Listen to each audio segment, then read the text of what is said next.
జ్యేష్ఠ అమావాస్య.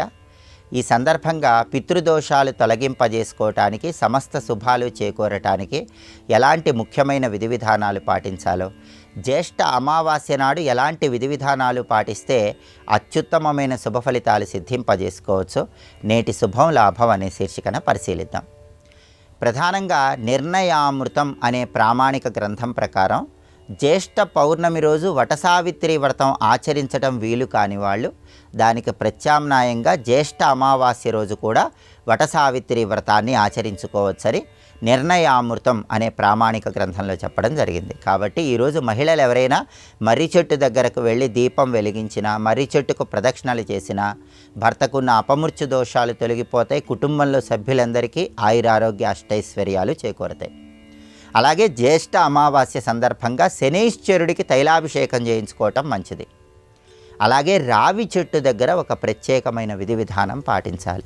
స్నానం చేశాక రావి చెట్టు దగ్గరకు వెళ్ళి రావి చెట్టు దగ్గర నీళ్లు పోయటం, రావి చెట్టు దగ్గర దీపం వెలిగించి ప్రదక్షిణలు చేయటం ద్వారా ఉత్తమమైన ఫలితాలు కలుగుతాయి. రావి చెట్టు దగ్గర కూడా 12 ఒత్తుల దీపాన్ని వెలిగించడం ద్వారా పితృదోషాలు, పితృశాపాల నుంచి బయటపడవచ్చు. రావి చెట్టు దగ్గర ఒక మట్టి ప్రమిదలో ఇంకొక మట్టి ప్రమిద ఉంచి ఆవాల నూనె పోసి 12 ఒత్తులు విడిగా వేసి దీపాన్ని వెలిగించాలి. ఆ తర్వాత రావి చెట్టుకు 12 ప్రదక్షిణలు చేయాలి. దీనివల్ల సమస్త శుభాలు చేకూరుతాయి. అలాగే ఈరోజు స్వయం పాకం దానం ఇస్తే చాలా మంచిది.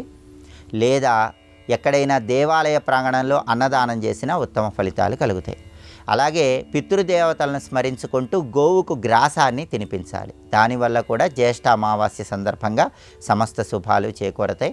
అలాగే గొడుగు కానీ, పాదరక్షలు కానీ, నీటి కుండ కానీ, విసనకర్ర కానీ, వీటిలో ఏవైనా సరే జ్యేష్ఠ అమావాస్య సందర్భంగా దానం ఇవ్వటం ద్వారా కూడా సమస్త శుభాలను సిద్ధింపజేసుకోవచ్చు.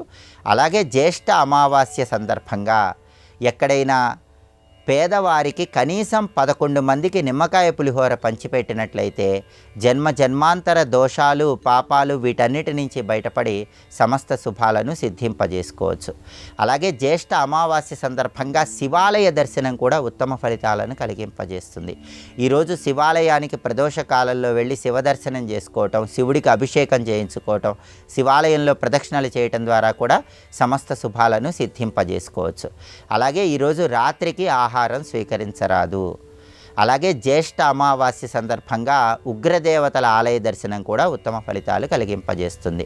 దుర్గా, కాళీ, చండీ, మహిషాసురమర్ధిని ఇలా ఉగ్రదేవతల ఆలయానికి వెళ్ళి ఉగ్రదేవతల ఆలయంలో దీపాన్ని వెలిగించటం, ప్రదక్షిణలు చేయటం ద్వారా కూడా సమస్త శుభాలు చేకూరుతాయి. కాబట్టి జ్యేష్ఠ అమావాస్య సందర్భంగా ఈ ప్రత్యేకమైన విధి విధానాలు పాటించండి. పితృదోషాలు తొలగింపజేసుకోండి, సమస్త శుభాలు అందిపుచ్చుకోండి.